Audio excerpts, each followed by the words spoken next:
प्यारे बच्चों, आप सभी बच्चों का जेएल अंग्रेजी क्लास में एक बार फिर से स्वागत है। आज हम जो है अ टेल्स किंग का पार्ट 2 करते हैं, जो कि आपके वेस्ट बंगाल बोर्ड का क्लास 8 लेसन 7 है। उसका पार्ट 2 पढ़ते हैं। Activity 3, answer the following questions. Why do you think Merlin and sir Ulfius entrusted Sir actor with the baby of the dead king and queen?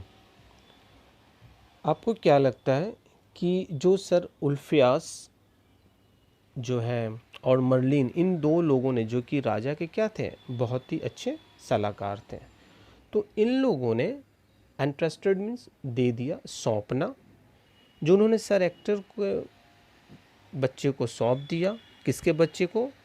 जो वहाँ के राजा थे, जो बेचारे गुजर गए, जो मृत राजा थे, उनके बच्चे को जब उन्होंने दे दिया सर एक्टर को। इस विषय में आप क्या सोचते हो? Let's continue. In the home of sir Ector Arthur, the son of the late king, was spending his boyhood. जो बालक था, जो बच्चा था, वो अपना बचपना व्यतीत कर रहा था, जो कि राजा का लड़का था आर्थर। वो किसके घर में था? सर एक्टर के घर में। इन हैप्पीनेस एंड सेफ्टी, और वहाँ पे उसका वह बचपना बहुत ही खुशहाली पूर्वक और सुरक्षा के बीच व्यतीत हो रहा था। एज ही ग्रीव ओल्डर, जैसे जैसे उसकी उम्र बढ़ती गई, he became gentle, strong, handsome.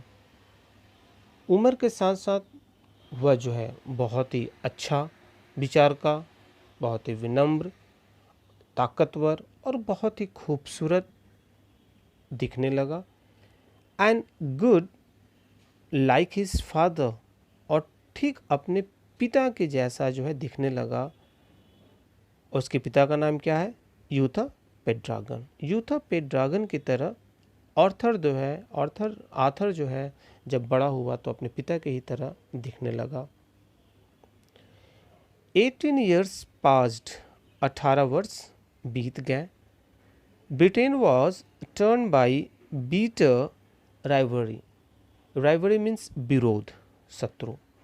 आपसी शत्रुता के कारण, आपसी विरोध, कटुता के कारण ब्रिटेन के कई टुकड़े हो गए, क्योंकि सारे नवाब आपस में क्या थे? लड़ते थे। ठीक है। None of the fighting barons had managed to become the king, और एक भी नवाब अपने आप को राजा नहीं बना पाया। किसी भी हालात में वे जो वहाँ बहुत सारे नवाब थे, उनमें से एक भी नवाब जो है अपने आप को राजा नहीं बना पाया, वो मैनेज नहीं कर पाया था। द पीपल लॉन्ग्ड, वहाँ के लोगों के अंदर, अब लॉन्ग मीन्स अभिलाषा, इच्छाएं, for the old age of peace and prosperity under Uther Pendragon, और यूथर पेड्रागन के समय जो उनके हालात थे वो बहुत शांतिपूर्वक, बहुत खुशी के साथ रहा करते थे। जानवरों को भी समूह में पाला करते थे, खेती भी किया करते थे। तो वहाँ के लोग, कहाँ के लोग? ब्रिटेन के लोग अब उन दिनों के बारे में सोचने लगे, उस समय की समृद्धि, प्रॉस्पेरिटी, इन समृद्धि। नेक्स्ट, वे लोग वैसे ही अभिलाषा अब इस समय करने लगे।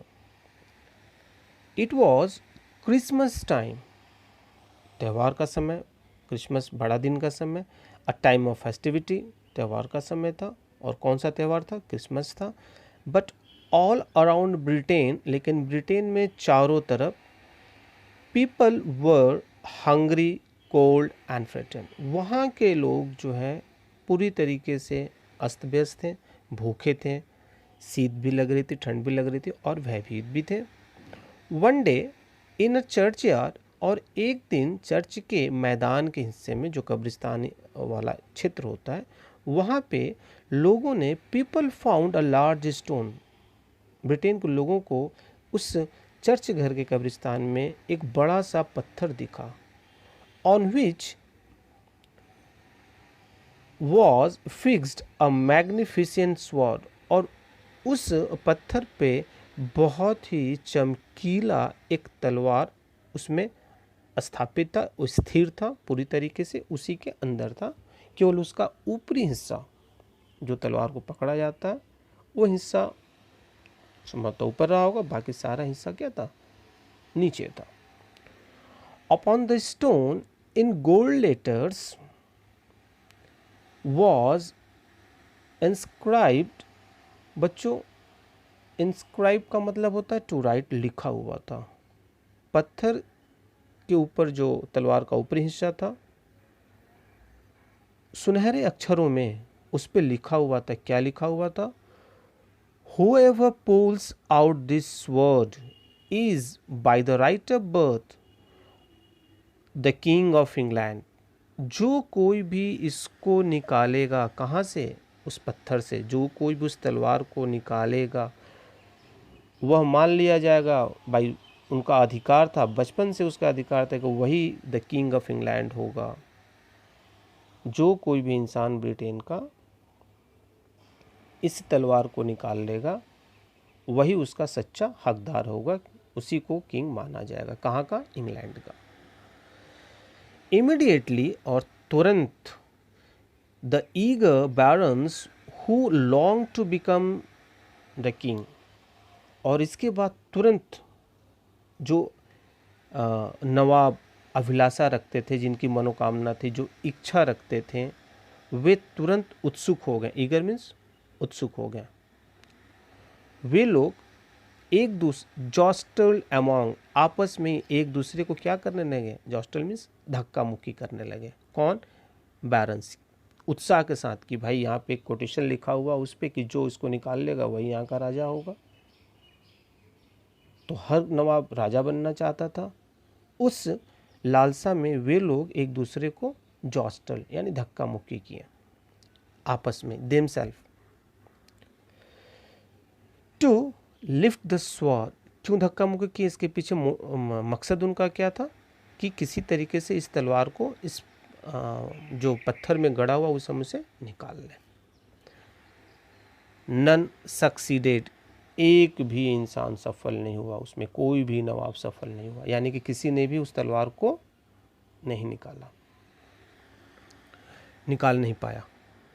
The sword remained fixed to the stone, और वह तलवार जो है उसमें पूरी तरीके से स्थिर हो गई, यानी उसमें एकदम वो जुटा हुआ था। It was Arthur at the as of 18, 18 वर्ष का बालक जो आर्थर था, who succeeded in lifting the sword for the first time, और यही बालक, जिस बालक की तस्वीर देखिए बुक में दिखाई जा रही है, हु सक्सीडेड, वह सफल हुआ, इन लिफ्टिंग, उठाने में, कहाँ, किस चीज़ को? द स्वॉर्ड, तलवार को, फॉर द फर्स्ट टाइम, पहले ही अटेम्प्ट में। ऐसा नहीं कि उसने कई बार कोशिश किया, नहीं, पहली बार में ही उसने उस तलवार को उठा लिया। The barons were angry and disappointed, अब जो वहाँ के नवाब थे भाई ये गुस्से में आ गए, वे लोग वहाँ पे निराश हुए, वे गुस्से में भी थे और निराश हो गए। दे डिमांडेड अ टेस्ट, और तभी नवाबों ने कहा कि नहीं, आपको एक जांच, एक परीक्षा, आपकी योग्यता का एक टेस्ट होगा।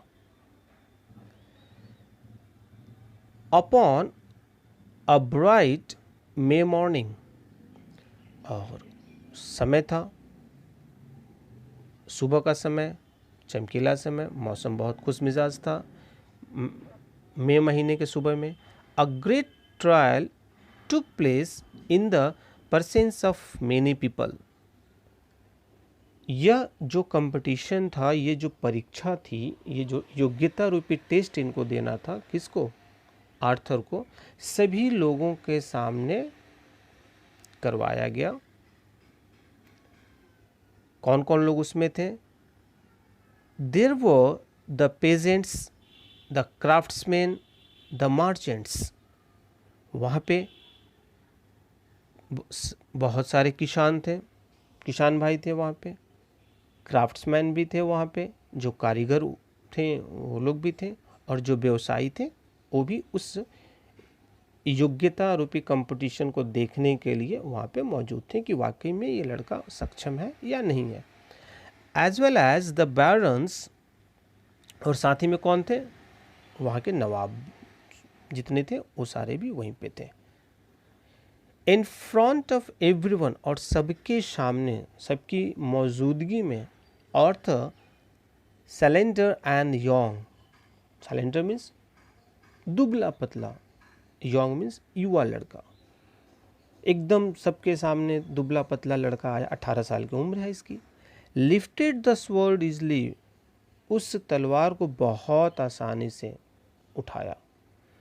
The crowd hailed him as the king, और वहाँ पे जितने सारे लोग थे, वहाँ पे कौन कौन थे? जैसा कि बताया गया है आप लोगों को, वहाँ पे किसानों का समूह था, वहाँ पे कारीगर बहुत सारे थे जो कारीगर थे, साथ ही व्यवसायी गण थे, और साथ ही साथ जो नवाब थे सारे वो भी थे। तो सभी वहाँ के जो ये भीड़ था, ये जो समूह था, हेल्ड का मतलब स्वागत किया। सभी लोगों ने अपने राजा का स्वागत किया। हिम यहाँ पे कौन है बच्चों? हिम यहाँ पे जो राजा आर्थर है उसके लिए आया हुआ है, ठीक है। After becoming the king of England, और किंग इंग्लैंड का राजा बनने के उपरांत, Arthur's first duty was to secure peace in England. Arthur का पहला कर्तव्य था कि वहाँ पे शांति बहाल की जाए। साथ ही साथ उसका ये पहला ड्यूटी था कि पहले यहाँ के लोगों को सुरक्षा के साथ शांति मिले, टू सिक्योर, इस चीज़ के लिए तो सुरक्षित हों। ही वॉज हेल्प बाय विस मर्लिन, और इस चीज़ में जो सलाहकार मर्लिन था वह उसकी मदद जो है किया करते थे। मर्लिन कौन है बेटा? उसके दो सलाहकार याद है, मर्लिन जो भविष्यवक्ता प्लस जादूगर था, और एक दूसरा सलाहकार उल्फियास, उसका भी जिक्र यहाँ पे नहीं है, जो कि बहुत ही बहादुर सेना था, सैनिक था, समझ रहे? तो यहाँ पे मर्लिन के बारे में कहा जा रहा है। वो भी, मर्लिन भी जो है मदद किया करता था, किसकी? ही मतलब आर्थर का। Like his father, Arthur was concerned about the good of the common people. जैसे कि उसके पिताजी थे, कौन? यूथर पेड्रागन। ठीक उसी के समान आर्थर भी जो है अपने लोगों के बारे में चिंतित हुआ करता था, उनके बारे में वह सोचा करता था। कौन? आर्थर। इसके पिताजी भी सोचा करते थे अपने प्रजा के बारे में।